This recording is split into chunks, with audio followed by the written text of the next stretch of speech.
কি শুনছো কিছু?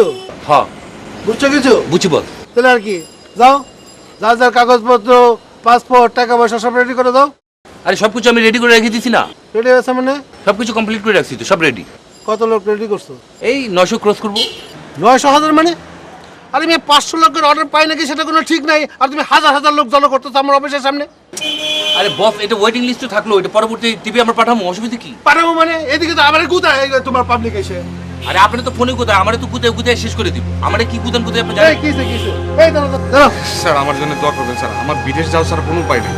হায় আল্লাহ, এই যে ফোনে হাজার হাজার লক্ষ লক্ষ টাকা খরচ করে বিদেশে কথা কইতেছে, কাদের জন্য? তোমার জন্য তো নাকি? অগরে এই কথাটা বুঝিয়ে পারলাম না। হ্যাঁ, না না, কোনো চিন্তা করো না, বাড়ি যাও, নিশ্চিন্তে বাড়ি যাও, আমি যখন বলবো তখন আসবা। বস আপনি ওরা আরেকবার কয়ে দেন, ও যাতে ঘন ঘন ঢাকায় এসে টাকা পয়সা নষ্ট না করে। তুমি ঘন ঘন ঢাকা আসো কেন? কি দরকার তোমার ঢাকায় আসার? তোমার কাকুর এসে এখানে? হ্যাঁ, তুমি বারবার ঢাকায় আসবে না, দরকার নেই ঢাকায় আসার, এমনি তো টাকা পয়সা খরচ হয়। তুমি নিশ্চিন্তে বাড়ি যাও, গে যখন ডাকবে তখন আসবা, যাও। কি কইলো বস, শুনছো?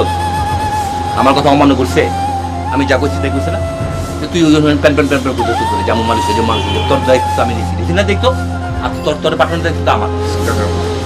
ভুলই আর কোনো সময় কানের মধ্যে pan pan pan pan pan করবে। কইলাম তো, ভুলে গেছি। বারবার বারবার বার একই কথা একই কথা, তোর মধ্যে একটা কথা মতো হয় আমার, চারপাশে দিয়ে আমার পাগল করে ফেলতে পারে। আর কোনো সময় যদি আর আমাকে তোর তোর দায়িত্ব আমি নিচ্ছি করছি।